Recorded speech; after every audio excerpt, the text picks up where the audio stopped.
ಸ್ನೇಹಿತರೆ, ಹೃದಯಕ್ಕೆ ಒಂದು ಮಾತು ಕಾರ್ಯಕ್ರಮಕ್ಕೆ ಸ್ವಾಗತ. ಇಂದು ನಾವು ನೋಡಲಿರ್ತಕ್ಕಂಥ ದೇವರ ವಾಕ್ಯವು ಆದಿಕಾಂಡ 1ನೇ ಅಧ್ಯಾಯ 5ನೇ ವಚನ. ಹೀಗೆ ಸಾಯಂಕಾಲವೂ ಪ್ರಾತಃಕಾಲವೂ ಆಗಿ ಮೊದಲನೆಯ ದಿನವಾಯಿತು. ಈ ವಾಕ್ಯದಲ್ಲಿ 3 ಮಹತ್ತಾದ ವಿಷಯಗಳನ್ನು ನಾವು ಕಾಣಬಹುದು ಪ್ರಿಯರೇ. ಮೊದಲನೆಯದಾಗಿ ಸಾಯಂಕಾಲವು ಪ್ರಾತಃಕಾಲವು ಎನ್ನುವಂಥ ಪದಗಳು ಸ್ಪಷ್ಟವಾಗಿ ಒಂದು ಪೂರ್ಣ ದಿನದ ಚಕ್ರವನ್ನು ವಿವರಿಸುವಂತ ಪದಗಳಾಗಿದ್ದಾವೆ. ಅಂದರೆ ಇದು ದೇವರು ಸೃಷ್ಟಿಯನ್ನು ಕ್ರಮಬದ್ಧವಾಗಿ ನಡೆಸಿದ್ದರು ಎಂಬುದನ್ನ ತೋರಿಸುವಂತದ್ದಾಗಿದೆ. ಅದಲ್ಲದೆ ಸಮಯ ದೇವರ ಅಧೀನದಲ್ಲಿದೆ ಎನ್ನುವಂತ ಸತ್ಯವನ್ನ ಹೇಳುವಂತ ವಾಕ್ಯ. ಪ್ರಿಯ ದೇವ ಜನರೇ, ಇನ್ನು ಎರಡನೆಯ ಮಹತ್ವದ ವಿಷಯ ಎಂಬುದಾಗಿ ನಾವು ನೋಡುವಾಗ ಇಲ್ಲಿ ಉಪಯೋಗಿಸಲ್ಪಟ್ಟಿರುವಂತ ಪದ ಮೊದಲನೆಯ ದಿನ. ಅಂದ್ರೆ ಇದು ಅನಿರ್ದಿಷ್ಟ ಕಾಲವಲ್ಲ ಪ್ರಿಯರೇ. ದೇವರು ತನ್ನ ಕಾರ್ಯವನ್ನ ಕಾಲದಲ್ಲಿ ನಡೆಸುವಂತ ದೇವರಾಗಿದ್ದಾನೆ ಎನ್ನುವಂಥದ್ದನ್ನ ತೋರಿಸುವಂತ ಒಂದು ಸೂಚನೆಯಾಗಿದೆ.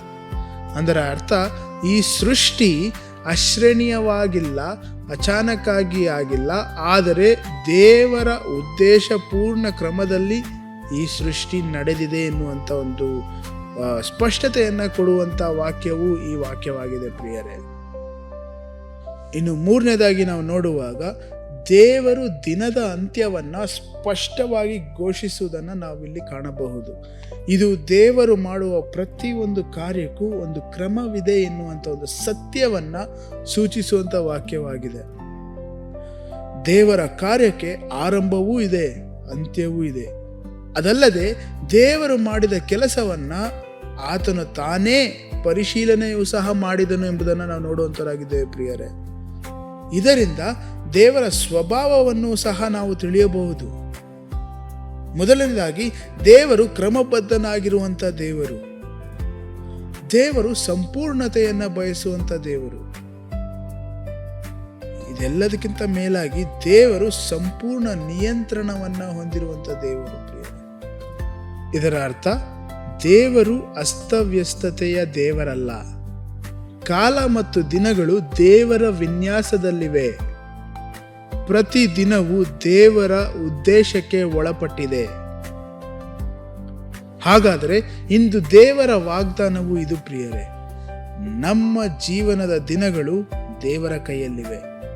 ಆದುದರಿಂದ ಕರ್ತನು ಆರಂಭಿಸಿದ್ದನ್ನ ಕರ್ತನೇ ಪೂರ್ಣಗೊಳಿಸುವಂತ ದೇವರಾಗಿದ್ದಾರೆ.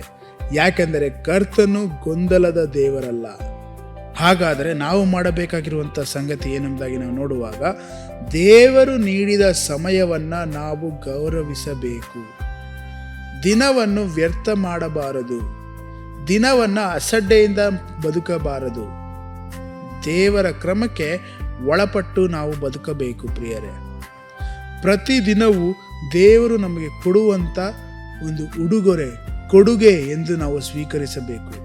ಆಗ ನಮ್ಮ ಜೀವನದ ಒಂದು ದಿನ ದೇವರ ದೃಷ್ಟಿಗೆ ಅರ್ಥವಿರುವಂತಹ ಪರಿಪೂರ್ಣವಾದಂಥ ಒಂದು ದಿನವಾಗಿರುತ್ತದೆ ಪ್ರಿಯರೇ. ಆವಾಗ ನಮ್ಮ ಬದುಕು ಅರ್ಥಗರ್ಭಿತವಾದಂಥ ಒಂದು ಬದುಕಾಗಿರುತ್ತದೆ ಪ್ರಿಯರೇ. ಕರ್ತನ ಒಂದು ಚಿತ್ತದ ಮೇರೆಗೆ, ಕರ್ತನ ಒಂದು ಯೋಜನೆಯ ಮೇರೆಗೆ ನಾವು ಬದುಕಿರುವಂಥ ಬದುಕಾಗಿರುತ್ತದೆ ಪ್ರಿಯರೇ.